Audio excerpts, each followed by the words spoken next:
Hello dear students, myself Ankit Pandey और आज हम जो बात करने वाले हैं इवोपोरेशन के बारे में। ठीक है, तो इवोपोरेशन में हमने लास्ट वीडियो में कवर किया था कि लिक्विड टू गैस कन्वर्ट होता है तो उसे इवोपोरेशन कहते हैं। बट हम उससे पहले पढ़ेंगे वेपराइजेशन। ठीक है, वेपराइजेशन में ही दो केस होते हैं, इवोपोरेशन और बॉइलिंग। ठीक है, तो आज हमको डिटेल स्टडी करनी है इवोपोरेशन के बारे में, पर उससे पहले हम इन सारे टर्म को एक साथ रिलेट करेंगे, क्या रिलेशन है।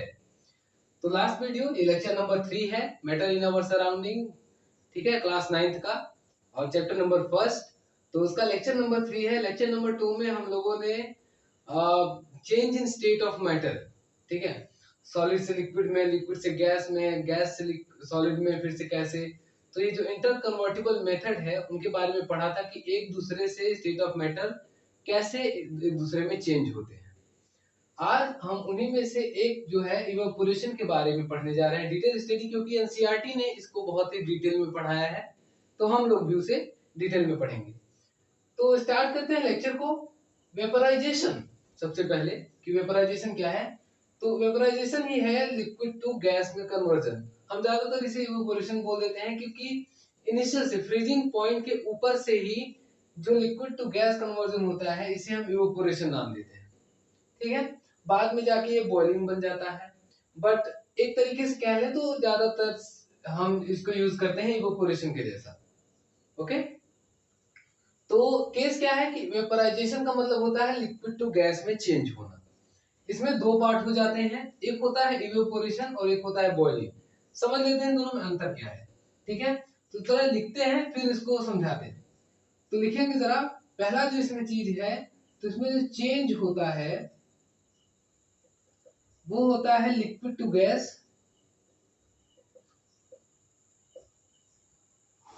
लिक्विड टू गैस, बट क्या, बिफोर बॉइलिंग पॉइंट। क्या होता है, बिफोर बॉइलिंग पॉइंट। इसी तरीके से बॉइलिंग में जो होता है वो भी चेंज यही होता है। ठीक है, दोनों ही वेपराइजेशन के केसेस हैं। तो इसमें भी क्या होता है, liquid to gas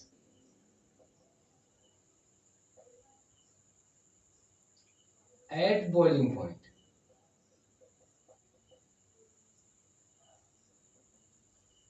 at boiling point. ठीक है, दूसरी चीज, इट इज सरफेस फिनोमेना। ये जो है एक सरफेस फिनोमेना है।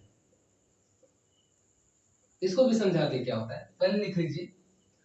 और ये जो है एक बल्क फिनोमेना है।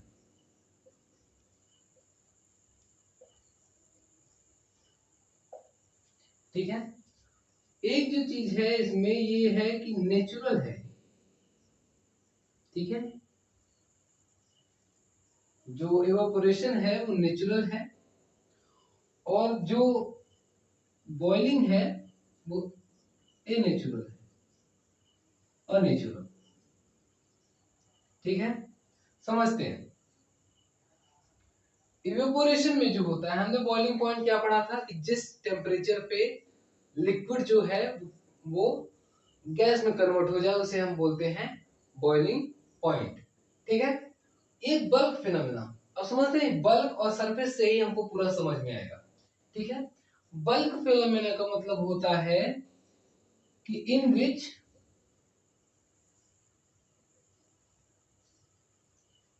होल सब्सटेंस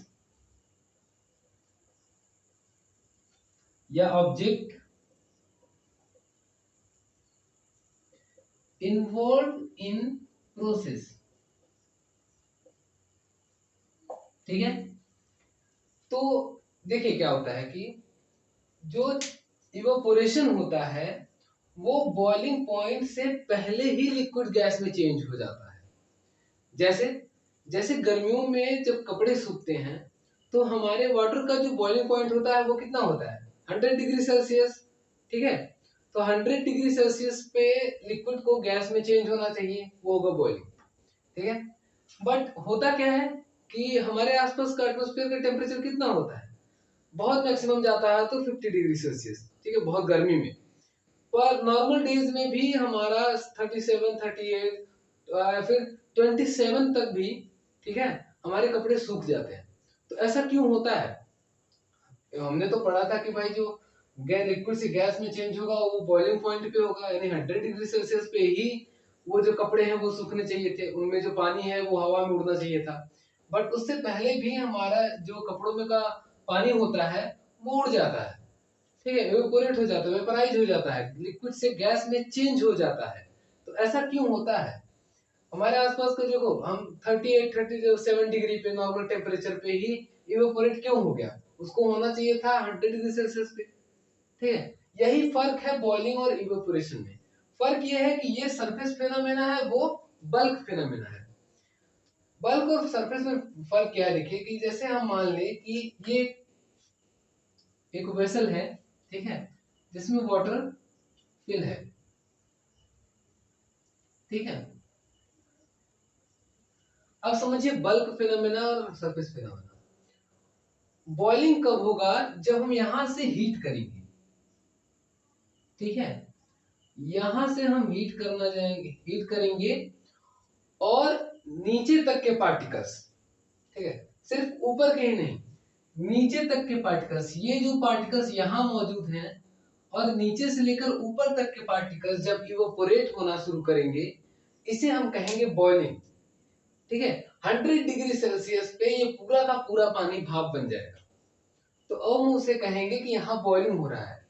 और यहाँ पे हमने लिखा है कि ए नेचुरल मतलब हमने इसको किया है, ये अपने आप हुआ नहीं है, ठीक है। कपड़े सूखते हैं वो क्या हम सुखाते हैं क्या? नहीं ना, वो तो अपने आप सूख जाते हैं, तो वो नेचुरल है, ठीक है। अनेचुरल का मतलब हमने इसको किया है, हमने इसको हीट एनर्जी बाहर से दी है, तब जाके ये पानी वेपराइज हुआ है, जो लिक्विड था वो गैस में चेंज हुआ है। तो 100 डिग्री सेल्सियस पे इसके नीचे तक के पार्टिकल्स उड़ जाते हैं, जबकि इवेपोरेशन में ऐसा नहीं होता है। इवेपोरेशन में क्या होता है कि जैसे ये कपड़ा है, ठीक है, ये कोई कपड़ा ड्रेस है, ठीक है, ये कोई ड्रेस है, तो ड्रेस में क्या होता है कि जो पार्टिकल्स होते हैं ना, एक ही लेयर होती है कपड़े में, एक दो लेयर, ठीक है। तो जो कपड़े में लेयर होती है उसमें क्या होता है कि एक सरफेस होता है, सरफेस पे पूरा पानी होता है, ठीक है। तो यहाँ पे सरफेस वाला पानी ही सिर्फ इवेपोरेट होता है। जैसे अगर हम बात करें इसमें, तो अगर पानी खुला हुआ रख दें हम कहीं पे, ठीक है, थोड़ा सा पानी अगर आप खुला हुआ कहीं किसी भी बर्तन में रख देते हैं, तो उसको अगर छोड़ के जाएंगे तो कुछ घंटे बाद आएंगे देखेंगे तो वो पानी उड़ चुका होगा, ठीक है, उसमें कोई पानी नहीं, वो सूख जाता है। सूख क्यों जाता है? कि मान लीजिए कि आपने इतना ही पानी रखा था, तो ये क्या हुआ, पूरा फुल नहीं है, मान लीजिए इतना का पानी है, ठीक है, थोड़ा सा पानी हमने लिया ऑब्जर्व करने के लिए। तो अब देखिए इसमें सरफेस कितने कम हो गए, ठीक है, यहाँ एक सरफेस, ठीक है, यहाँ एक सरफेस है। अभी क्या करेगा, इवोपोरेट होना चाहेगा, तो ये सारे पार्टिकल्स निकल निकल के गैस में चेंज होंगे। कैसे चेंज होंगे उसको बताते हैं। तो ये एक सरफेस फेनोमेना है, जहां सरफेस की मॉलिक्यूल्स एक एक लेयर छूटती है, एक लेयर के जो पार्टिकल्स होते हैं वो उड़ के गैस बनते हैं। इवोपोरेशन में सरफेस के पार्टिकल्स उड़ के गैस बनते हैं, और बॉइलिंग में अंदर तक के पार्टिकल्स, ठीक है, यहां से शुरू होती है बॉइलिंग, ठीक है, यहाँ के पार्टिकल्स सबसे पहले इवोपोरेट होना शुरू होते हैं, गैस में चेंज होना शुरू होते हैं। तो ऐसी ऐसा प्रोसेस, ऐसा वेपराइजेशन जो बॉइलिंग पॉइंट के बाद हो, ठीक है, उसे हम बोलेंगे बॉइलिंग। और जो बॉइलिंग पॉइंट से पहले इवोपोरेशन हो, जो वेपराइजेशन हो, उसे हम बोलेंगे इवोपोरेशन। बल्क फेनोमेना मतलब जिसमें पूरा का पूरा सब्सटेंस उस प्रोसेस में भाग ले ले। जैसे अगर हम बल्क फेनोमेना मतलब अगर हम इस वाटर को बॉईल करेंगे, तो इस बॉइलिंग में ये पूरा का पूरा वाटर गर्म होगा। ऐसा नहीं है कि सिर्फ सरफेस का पानी ऊपर उड़ेगा, ठीक है, यहाँ तक का पानी इसको अफेक्ट करेगा, जो हीट एनर्जी हम दे रहे हैं वो इस पूरे वाटर को अफेक्ट करेगा, ठीक है। तो इसका मतलब होता है बल्क फेनोमेना। बल्क फेनोमेना मतलब ये अंदर तक के मॉलिक्यूल्स गैस में चेंज होना शुरू हो जाएंगे। तो ये क्या हो रहा है, पूरा का पूरा पानी इस प्रोसेस में भाग ले रहा है, पूरा का पूरा पानी पे असर पड़ रहा है, तो इसे हम बोलते हैं बल्क फिनोमेना, कि जिसमें पूरे ऑब्जेक्ट यानी जो भी ऑब्जेक्ट हम रखें, अगर पूरा का पूरा ऑब्जेक्ट किसी प्रोसेस में पार्टिसिपेट कर रहा है तो उसे हम बोलेंगे बल्क फिनोमेना हो रहा है वहां पे। और यहाँ पे सिर्फ एक सरफेस हो रहा है, ठीक है, कपड़े की एक लेयर, एक एक लेयर से पानी उड़ना शुरू हुआ है, तो इसमें हम क्या कहेंगे कि सरफेस से पानी उड़ना शुरू हुआ है, तो ये सरफेस फिनोमेना है, जिसमें किसी भी ऑब्जेक्ट की एक सरफेस जो है सरफेस भाग ले, पार्टिसिपेट करे, वो सरफेस फिनोमेना। और ये नेचुरल है क्योंकि अपने पास आप होता है, और बॉइलिंग को हम करवाते हैं, ठीक है, ये अपने आप नहीं होता है, तो हम इतना टेम्परेचर देते हैं कि वो इवेपोरेट, पूरा का पूरा पानी इवेपोरेट हो जाए।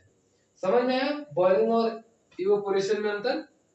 चलिए आगे बढ़ते हैं, इसको नोट करिए। चलिए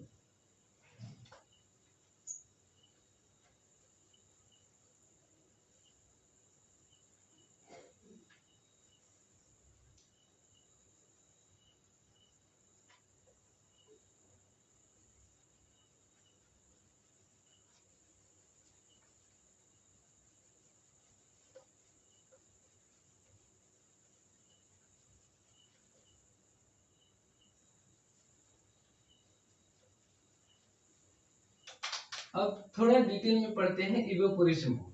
बॉइलिंग से अलग हो गया, अब बात करते हैं इवेपोरेशन की, कि क्या इवेपोरेशन एग्जैक्ट में होता है, ठीक है। चलिए मान लीजिए कि ये कोई एक वेसल है, ठीक है, इसमें वाटर है, फिल किया हुआ है,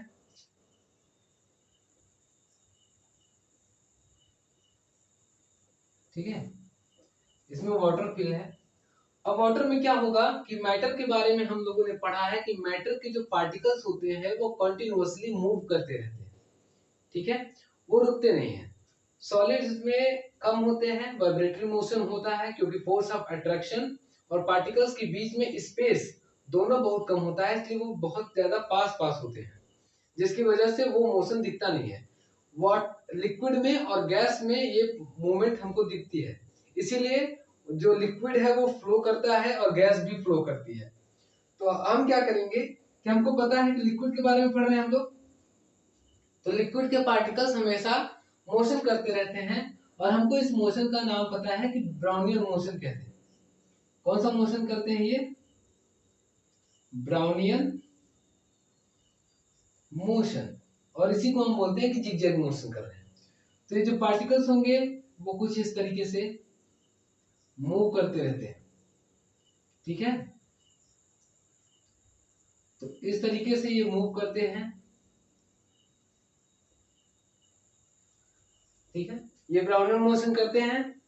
अब देखो मोशन की वजह से जो एनर्जी आती है इनमें, उसको हम बोलते हैं काइनेटिक एनर्जी, ठीक है, एनर्जी ड्यू टू मोशन।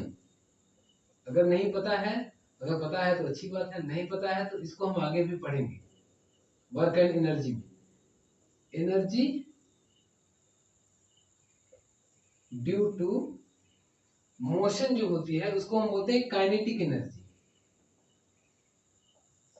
ठीक है, क्या बोलते हैं? Kinetic energy. यानी कि सिंपल सी बात कि अगर कोई भी चीज मूवमेंट में है, अगर कोई चीज मूव कर रही है, चल रही है, तो उसमें जो एनर्जी होती है उसको हम बोलते हैं काइनेटिक एनर्जी।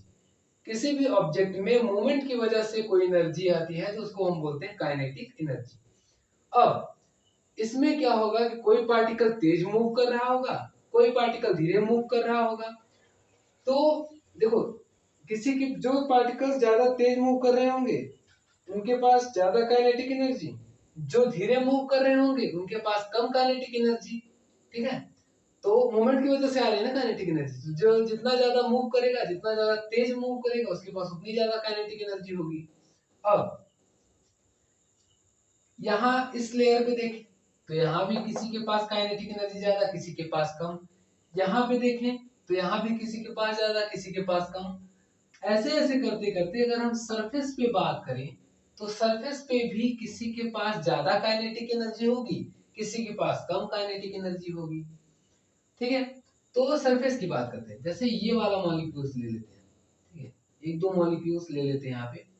अब जैसे मैंने यहाँ पे 3 मॉलिक्यूल्स बना दिए, 3 पार्टिकल्स बना दिए इसके, तो ये 3 पार्टिकल्स के बाद मान लेते हैं कि और पार्टिकल्स के मुकाबले ज्यादा काइनेटिक एनर्जी है, ठीक है। तो काइनेटिक एनर्जी से क्या होगा कि अगर इनको थोड़ा सा भी इनको बाहर से एनर्जी मिली, ठीक है, एक तो इनके पास ज्यादा काइनेटिक एनर्जी है, अगर इनको थोड़ी सी भी काइनेटिक एनर्जी बाहर जो हीट एनर्जी बाहर से मिली, जैसे मान लीजिए कि थोड़ा बहुत टेम्परेचर इधर उधर हुआ, ठीक है, तो ये क्या करेंगे, इनको और थोड़ी एनर्जी मिलेगी।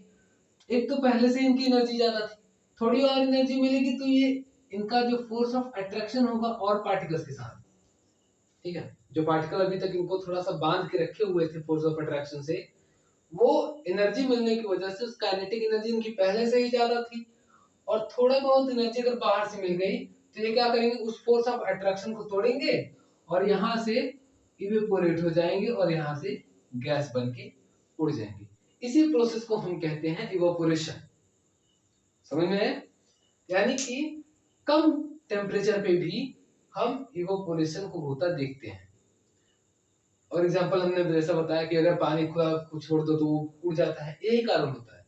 उसको थोड़ी सी एनर्जी, काइनेटिक एनर्जी अंदर से हीट, धूप जो पड़ती है, हीट एनर्जी, वो धूप पड़ती है इस पे, इसको थोड़ी सी गर्मी महसूस होती है। इसके जो पार्टिकल जिनकी काइनेटिक एनर्जी ज्यादा है, ठीक है, जिनके काइनेटिक एनर्जी शुरुआत में ज्यादा है, पहले वो उड़ना शुरू होते हैं, धीरे धीरे उस हीट की वजह से सबकी काइनेटिक एनर्जी ज्यादा हो जाती है और सब उड़ के इवेपोरेट हो जाते हैं। समझ में आया? तो बाहर से जब एनर्जी मिलेगी बच्चों, तो उससे इनकी काइनेटिक एनर्जी बढ़ेगी, और लगातार एक मोशन में है तो इनके पास खुद से काइनेटिक एनर्जी भी है। तो जब बहुत ज्यादा एनर्जी इनके पास बढ़ेगी तो वो फोर्स ऑफ अट्रैक्शन को ये तोड़ देंगे, एक दूसरे से अलग अलग हो जाएंगे और बाहर निकल के गैस बन जाएंगे। यही है इवोपोरेशन का प्रोसेस, ठीक है, इससे ज्यादा इसमें कुछ नहीं है, ठीक है। अब बात करते हैं कि क्या क्या फैक्टर्स हैं जो इवोपोरेशन को अफेक्ट करते हैं, किन किन चीजों से इवोपोरेशन बढ़ेगा, ठीक है, यानी पानी भाप में कब कब तेज बनेगा और कब कब इसमें भाप में बनने की क्षमता, जो गैस में लिक्विड से गैस में चेंज होने की जो कैपेसिटी है, वो कब कब कम होगी। तो देखते हैं, हेडिंग लगाएंगे, फैक्टर्स अफेक्टिंग इवोपोरेशन। ये हो गया, पार्टिकल्स के पास काइनेटिक एनर्जी, इनको बाहर से थोड़ी सी भी काइनेटिक एनर्जी मिली तो वो फोर्स ऑफ अट्रैक्शन को ब्रेक करेंगे और एक पार्टिकल दूसरे पार्टिकल को छोड़ के खुद गैस के फॉर्म में इवोपोरेट हो जाएगा। इसी प्रोसेस को हम बोलते हैं इवोपोरेशन। चले आगे, चलिए,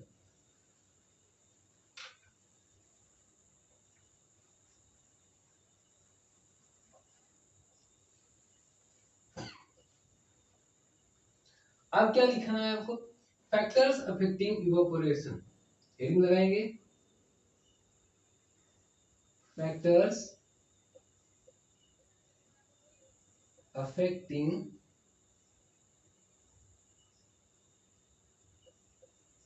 इवोपोरेशन।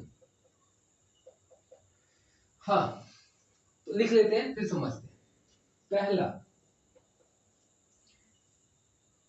इसमें देख लेते हैं इंक्रीज विथ, कैसे बढ़ेगा, ठीक है। फैक्टर्स अफेक्टिंग इवोपोरेशन में हम देख लेते हैं कि इवोपोरेशन इंक्रीजेस विथ, ठीक है, किस तरीके से बढ़ेगा वही देख लेते हैं। इंक्रीजेस विथ, क्या क्या करेंगे कि इवोपोरेशन बढ़ेगा। तो पहली चीज है कि increase in temperature, increase in temperature. Second चीज है इंक्रीज इन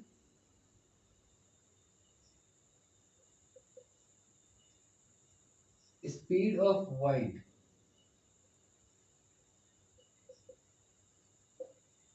ठीक है। थर्ड चीज होती है डिक्रीज इन ह्यूमिडिटी, ठीक है। तो उसको छोड़ते हैं, पहले एक चीज और लिख लेते हैं, इंक्रीज इन सरफेस एरिया,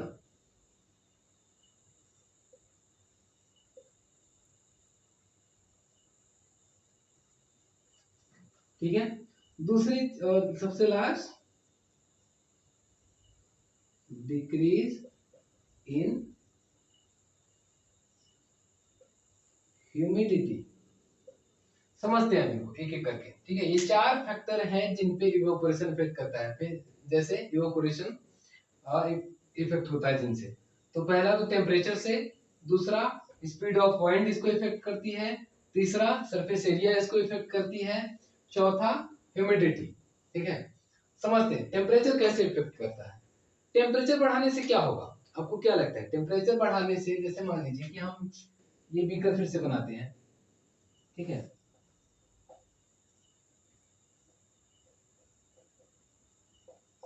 इसमें पार्टिकल्स हैं वाटर के।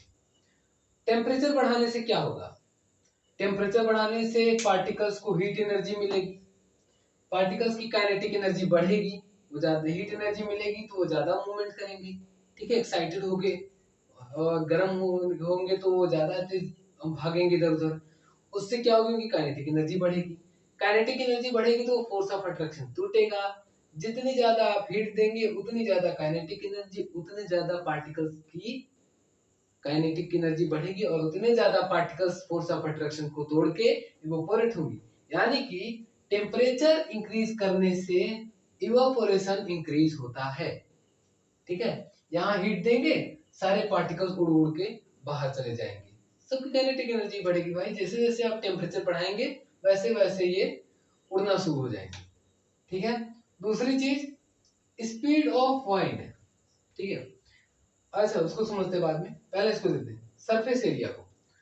देखिए अभी तक क्या था कि ये इतना जो पानी था, जैसा कि मैंने बताया कि इवोपोरेशन क्या है, सरफेस फिनोमेना, ठीक है। सरफेस से मॉलिक्यूल उड़ना शुरू होता है। अभी ये बीकर में पानी था इतने ऊपर तक, ये सारे जो मॉलिक्यूल्स थे ये नीचे आ रहे थे, तो उड़ना शुरू कहां से होगा? ऊपर से। जो सरफेस से होंगे वही तो इवोपोरेशन शुरू होगा ना, तो सरफेस से उड़ना शुरू होगा, बाकी नीचे आ गए। अब एक काम करते हैं, जरा इनका सरफेस एरिया बढ़ाते हैं, इस सारे पानी को नीचे गिरा देते हैं। अब क्या हुआ जरा देखिए, अब जो पानी यहां तक नीचे तक थे, इतने नीचे, अब वो पार्टिकल बहने के बाद यहां आ गए। तो बताइए किसमें इवोपोरेशन ज्यादा होगा? इसमें ऑब्वियस सी बात है, सारे जो यहाँ नीचे वाले थे अभी तक इनको ज्यादा टाइम लगता, जब तक ऊपर वाले ना उड़ते तब तक ये नहीं उड़ पाते, तब तक ये गैस में चेंज नहीं हो पाते।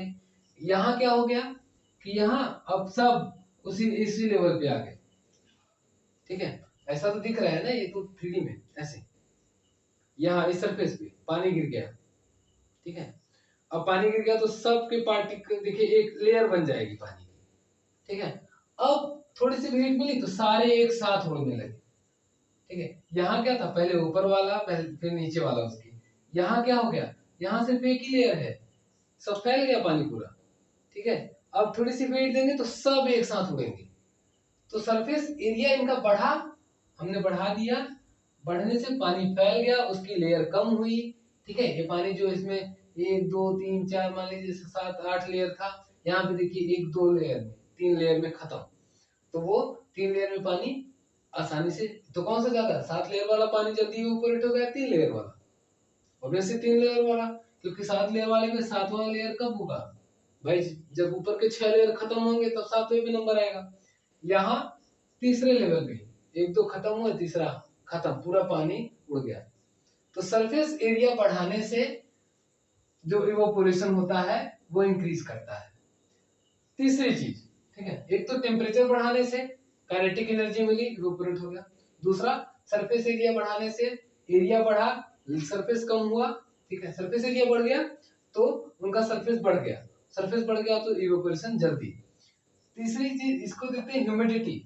ह्यूमिडिटी का मतलब होता है अमाउंट ऑफ वाटर, ठीक है, amount of water present in air,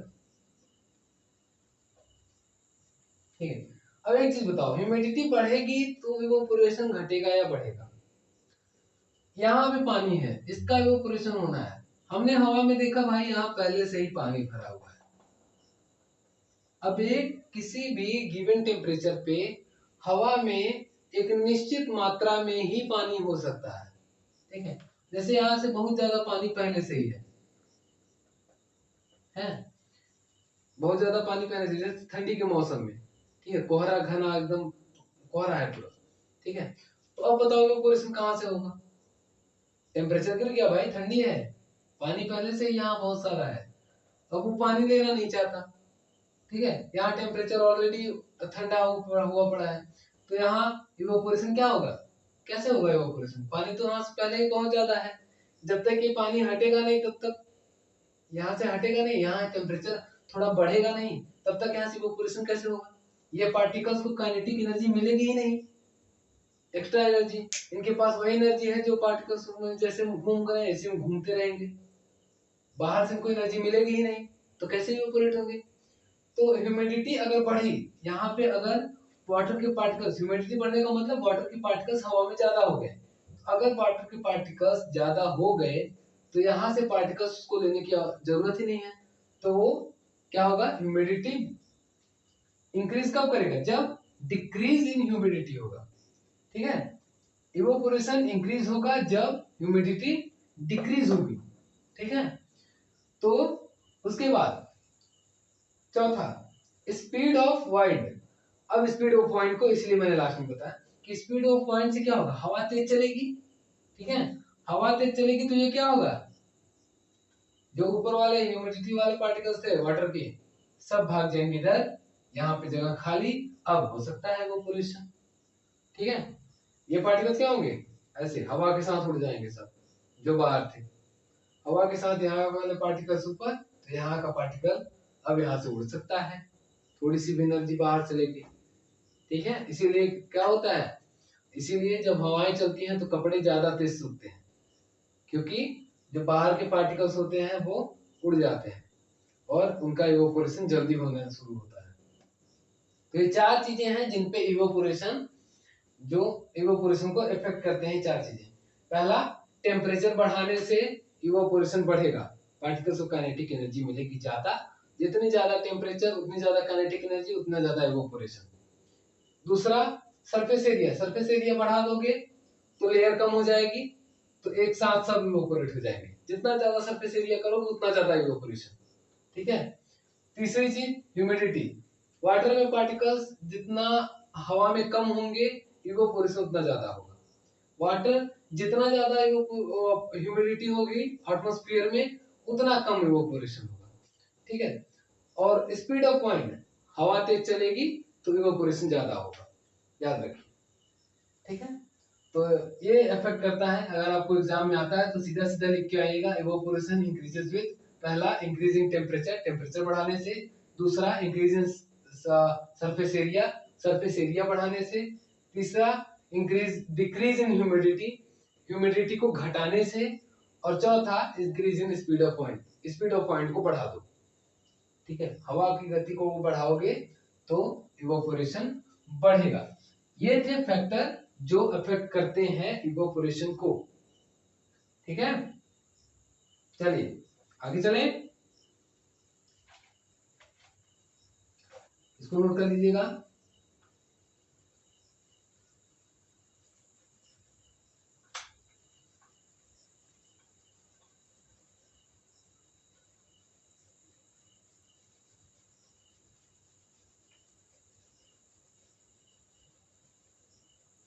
ठीक है, अब कुछ सवाल जो एनसीईआरटी में दिए हुए हैं आपकी बुक से ही, कि बहुत सारे इसमें क्वेश्चंस थे कि how does evaporation causes cooling, evaporation की वजह से ठंडक कैसे मिलती है? ठीक है, इवेपोरेशन के कारण ठंडक मिलती है, गर्मियों में कपड़े वपड़े जब पसीने होते हैं तो हवा चलती है, थोड़ी सी भी देखो तो ठंडक लगती है। ठीक है, वो कैसे होता है? तो कपड़े सूखते हैं, जैसे जैसे कपड़े सूखते हैं पसीने से, वैसे वैसे उनको ठंडक महसूस होती है, तो वो क्यों होता है इसके बारे में भी बात करते हैं। वैसे एनसीईआरटी में इसको बहुत अच्छे से समझाया हुआ है, बट अगर आपको नहीं समझ में आया है तो आज इस सारे डाउट क्लियर कर देंगे। चले, हेडिंग लगाएंगे, हाउ इवेपोरेशन काजेस कूलिंग। देखिए, हाउ डज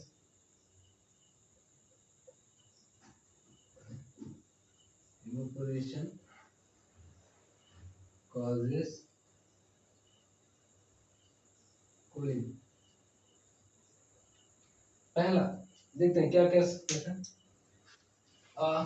क्वेश्चन है मेरे पास, यहाँ देखिए कि why should we wear cotton clothes in summer.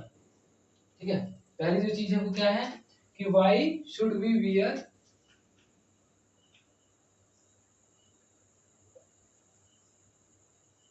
should we wear cotton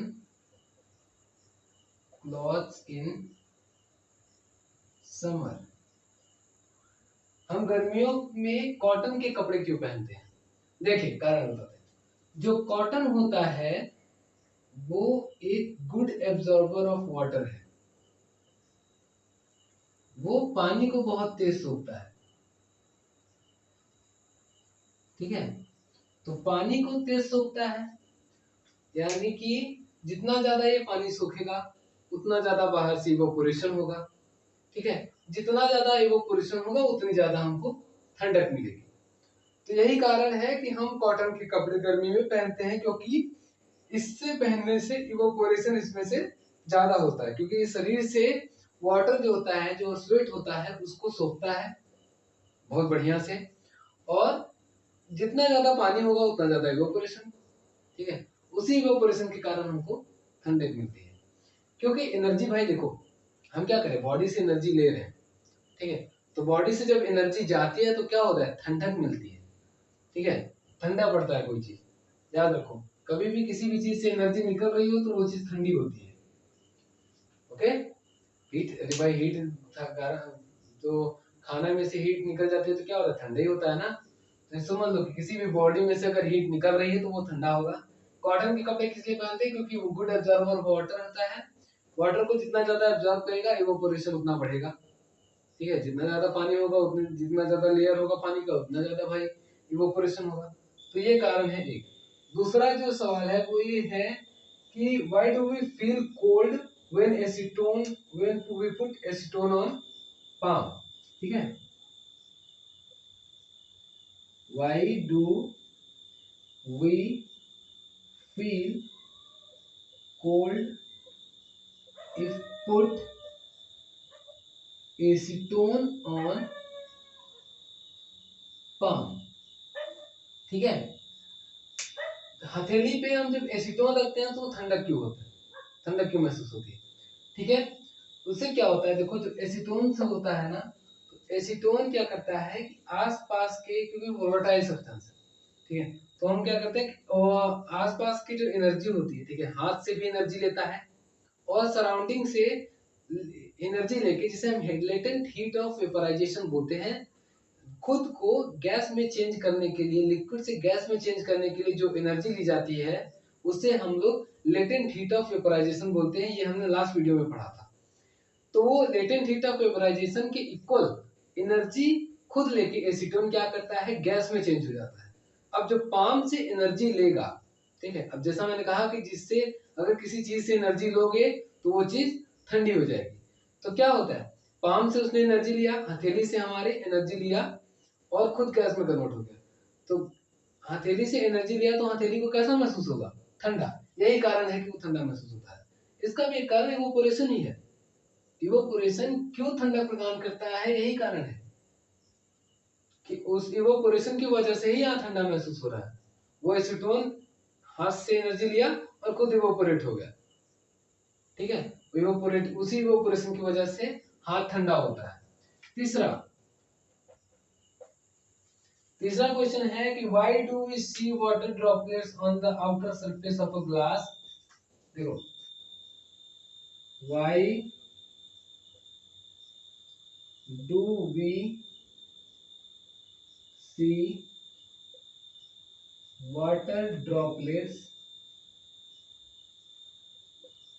on the wall of glass containing cold water। ठीक है, या कोल्ड आइस। एक आपने देखा होगा कि फ्रिज वगैरह में जब बर्फ जम जाता है तो उसके बाहर वाले हिस्से में भी, उसको आप जब बाहर रखेंगे ना, फ्रिज से बाहर निकाल के रखेंगे, तो वो बाहर वाले हिस्से में भी पानी के ड्रॉपलेट होते हैं, छोटी छोटी बूंदे ग्लास के बाहर लगी होती हैं। ठीक है, वो क्यों होता है? वो इसलिए होता है कि जो इवोपोरेशन, ठीक है, जो क्या होता है कि जैसे देखो ये ग्लास है, ठीक है, इसमें हमने आइस भरा हुआ है, ठीक है, आइस पूरा भरा हुआ है।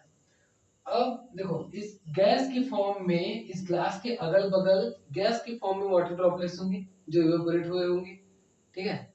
तो जो इवेपोरेट होके यहाँ पे मान लो ग्लास के आसपास जो वाटर के पार्टिकल्स होंगे जो अभी गैस के फॉर्म में है, वो जब इसके पास आएंगे, ठीक है, क्योंकि मूव करते रहेंगे गैस के पार्टिकल्स हैं, तो जब इसके पास आएंगे तो ग्लास क्या है, ठंडी है। ग्लास ठंडा है तो ये क्या करेंगे, एनर्जी लूज करेंगे और इसके साथ वाटर बन जाएंगे। कंडेंसेशन जिसे बोलते हैं, गैस से लिक्विड में चेंज होना, तो यहाँ कंडेंस हो जाएंगे। ठीक है, इसीलिए हम क्या करते हैं कि कोल्ड आइस के जो ग्लास होता है उस पे वाटर के ड्रॉपलेट्स मिलते हैं जब हम उन्हें बाहर निकाल के रखते हैं, तो यहाँ एक कंडेंसेशन है। इवेपोरेशन इसका भी है, क्यों? क्योंकि यहाँ से क्या हो रहा है, जो पार्टिकल्स इवेपोरेट हुए थे वही वाटर के पार्टिकल्स फिर से कंडेंस हो गए, एनर्जी लूज की, यहाँ कंडेंस हो गए आके। इसके बाद चलते हैं चौथा।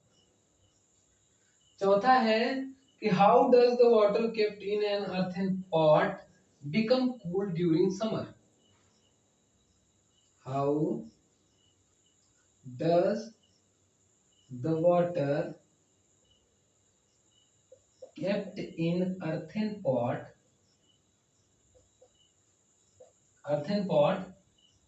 become cool during summer. ये पूछ रहे हैं कि गर्मियों के मौसम में आपने मटके देखे होंगे, ठीक है, तो मटकों में जो पानी होता है वो ठंडा क्यों होता है? सिंपल सी बात है इनकी। तो आप बहुत बार ये क्वेश्चन का आंसर सब लोगों ने दिया, बहुत सारे टीचर्स बताते हैं ना, और आपको पता भी होगा कि जो अर्थन पोर जो मटका होता है वो मटके में छेद होते हैं, ठीक है, टिनी पोर्स, क्योंकि मिट्टी से बना है तो उसमें क्या होता है, टिनी पोर्स होते हैं। हम लोग भी मिट्टी से ही बने हैं, ठीक है, मिट्टी का शरीर, छोड़ो उसको। यहाँ मटके में क्या होता है कि टिनी पोर्स होते हैं, ठीक है, छोटे छोटे छेद होते हैं। उन छेद की वजह से जो हम पानी उसमें डालते हैं, वो छेद की वजह से वो पानी वो सारे पोर्स में घुस जाते हैं।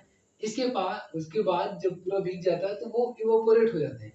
इवोपोरेट होते हैं तो वो क्या करते हैं, इवोपोरेट कैसे होते हैं, जो अर्थ, जो वो मटके की दीवारें हैं, ठीक है, जो मटके की दीवार है, वॉल है, और जो वाटर है थोड़ी बहुत उससे, और दीवार से एनर्जी लेते हैं, ठीक है, उस दीवार से एनर्जी लेके खुद इवोपोरेट हो जाते हैं। अब दीवार से एनर्जी लेंगे तो अंदर क्या होगा, ठंडा होगा। वही कारण है कि गर्मियों में, अब भाई गर्मी का मौसम है तो ज्यादा इवोपोरेशन होगा, तो उस गर्मी के मौसम में जब इवोपोरेशन ज्यादा, ठीक है, तो ठंडक भी ज्यादा। याद रखिए, ये चीज हमेशा याद रखिए, इवोपोरेशन अगर ज्यादा हो रहा है तो बदले में ठंडक भी ज्यादा मिलेगी। जितना ज्यादा इवोपोरेशन उतना ज्यादा ठंडक, ठीक है। तो यही कारण होता है कि जो अर्थन पॉट होते हैं उनमें छेद होते हैं, उन छेद की वजह से वो जो पानी होता है अंदर का, वो पॉट के वॉल से एनर्जी लेता है और खुद इवोपोरेट हो जाता है, जिसकी वजह से वो कूल फील होता है। फील क्या होता है, ठंडा पानी हो जाता है एकदम, ठंडा ठंडा, cool cool. Why are we able to sip, ठीक है, ये अच्छा क्वेश्चन था। Why are we able to sip, sip मतलब होता है चुस्कियां लेना। Sip hot tea, hot tea और मिल्क फास्टर फ्रॉम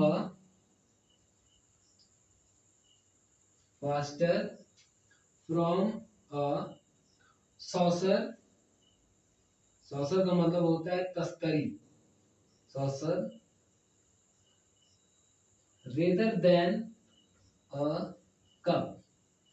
ठीक है, इसका मतलब ये है कि हम जो तस्तरी होता है, एक कप लीजिए, एक तस्तरी लीजिए। अब कप में चाय रखिए, तस्तरी में चाय रखिए। वो प्लेट होता है ना जिसमें कप रख के आता है।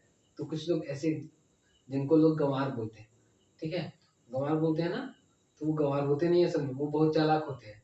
ठीक है, वो जो लगाते हैं ना, वो जल्दी से खत्म होता है चाय। क्यों होता है ऐसा, ठंडा क्यों हो जाता है? बाकी जो कप में पीते हैं, ज्यादा स्टाइल मारने के चक्कर में मुंह जल जाता है। ठीक है, तो ये वाला सही है, कप में छोड़ो, ये प्लेट में पियो। ठीक है, अरे देसी बनो थोड़ा ऐसे ना। तो क्या करते हैं, कप और प्लेट ले लीजिए, ऐसे कप में डालिए, प्लेट में डालिए, चाय चाय पीने लगे यार। सुनो इधर, ये कप है, ये प्लेट है। अब ये बताओ कि सरफेस एरिया किसका ज्यादा? ये कप है, ठीक है, छोटा बन गया कैंडल, और ये प्लेट है। ठीक है, ये बताओ कि यहाँ चाय रखा है, यहाँ चाय रखा है, सरफेस एरिया किसका ज्यादा, इवोपोरेशन किसमें ज्यादा होगा, इसमें या इसमें?